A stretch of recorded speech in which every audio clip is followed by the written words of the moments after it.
Hey gang, it's your old buddy Platt back here with another homebrew tasting video. These videos are kind of the follow-up to my homebrewing videos.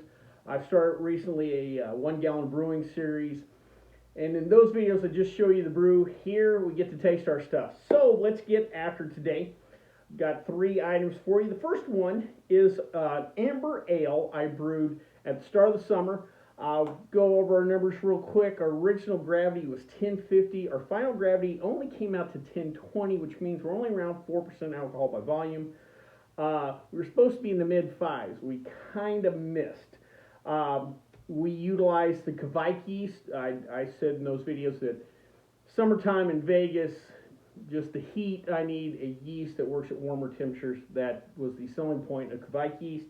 Hops, we had Amarillo and Centennial hops on that. So let's give this one a try. Oh, nice. Glad to hear the hiss, but not a lot of bubbles. All right. Well, still a little bit. Let's dive in.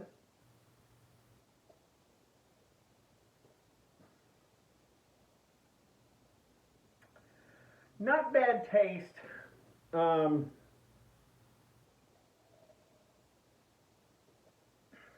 Probably could use a little more carbonation.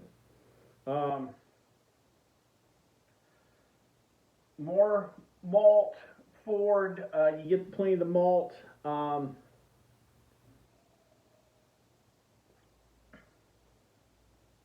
a little of the hops on the end.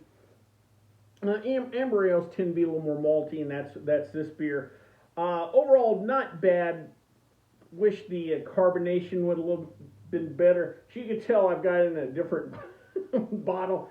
Sometimes when you're bottling, you get to kind of the end of a batch, and you're like, well, I don't have a full big bottle, so you see I had that was kind of the runt of the batch, so I will say that. But not bad. Nice drinker. I like amber ales, especially now we're getting into the fall. A little extra maltiness.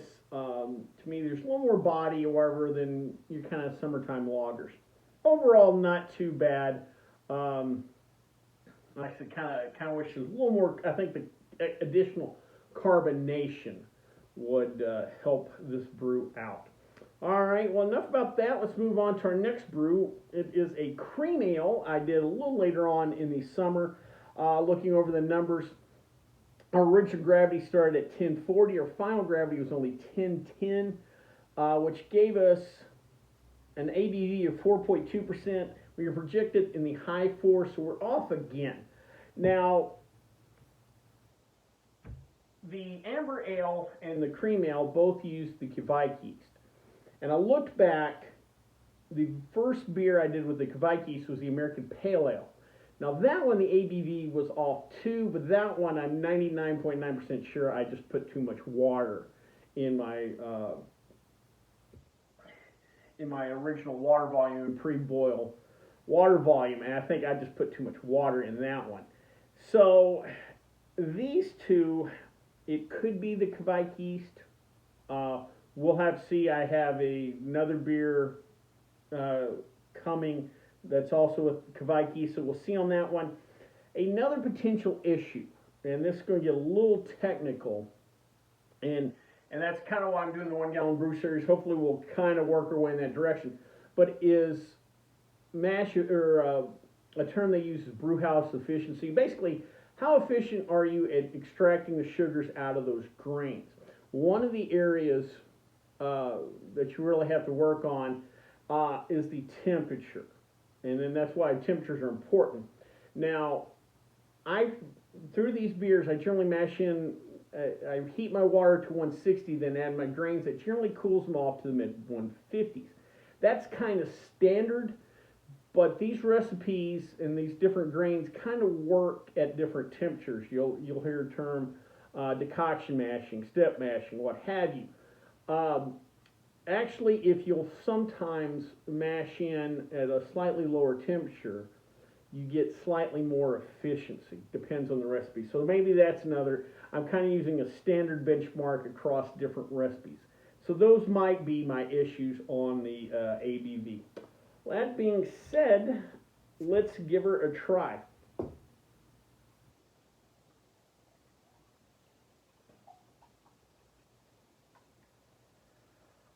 All right, probably hard to tell in the camera, but this beer came out fairly clear. Now, I did one addition that I did in the cream ale.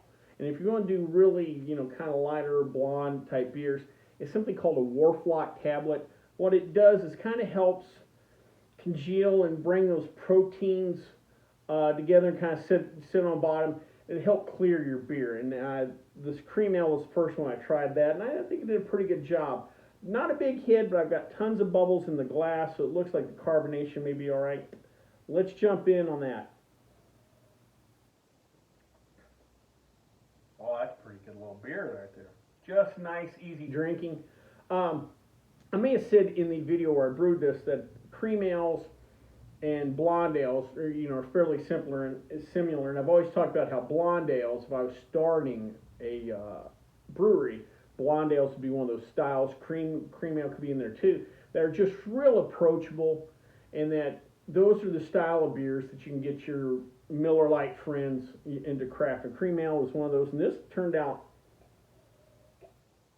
really nice. Just easy drinking, low malt sweetness. The hops are just there for balance. It's a simple beer, but it's an easy drinking beer. A little more body, though, than your traditional light lagers. To me, a little more thirst quenching. This feels a little more substantial. So, cream ale turned out actually pretty decent. Again, the carbonation thing. Man, that's a good one. Maybe we'll have to see. Maybe future beers, if that's an issue, maybe that's something to keep looking out for. One of the things with carbonation too, and I pointed out the different size bottles. You also, if you go from 12-ounce bottles, 16-ounce bottles, 22, you will have to adjust your sugar for carbonation. Something always remember. All right. Lastly, we had our Vikings blood. I made this at the start of this year, 2023. And at the time I explained, and I've had this in a couple of different these homebrew tastings, mead is something that you should drink, let age and drink further down the line. Like a lot of these beers, within about a month you'll be ready to drink. Mead, you gotta give it some time. And so I wanted to show how the flavor changes over time. By about the time this video comes out, it's been almost a year, and this is the last bottle, so we'll see how this Vikings blood, really came out and matured. Our original gravity for this was 1074. Our final gravity was 0.998 for a final gravity around 10% ABV. Vikings blood is a style of mead. We used mixed frozen berries. I believe it was like strawberries, blueberries, raspberry mix, something you'd find in your big box store, and hibiscus tea. So let's give this a try. You weren't going to hear a pop on that because really did not carbonate this. Let's give this a pour. Oh my goodness, the color alone. And I wish you could kind of see it from my angle, but the color alone is absolutely. It's a real light ruby. Looks to me like some really like a light Pinot Noir. Not quite a blush color. In the light's a little more blush, but it's a cross between like a lighter Pinot Noir and a blush wine, color-wise. Oh yeah, that hibiscus tea really sticks right out. Let's jump on in.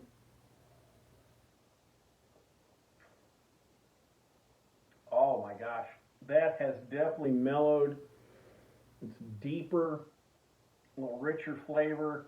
You also get less. Longer you let some of the stuff age, especially if you're making like homemade wines, meats, stuff like that, you're going to get less of that yeast and those fermentation aftertaste than you do if you drink this young. And that's what's happened here. Those flavor components have kind of fallen away, and now you get to highlight that hibiscus.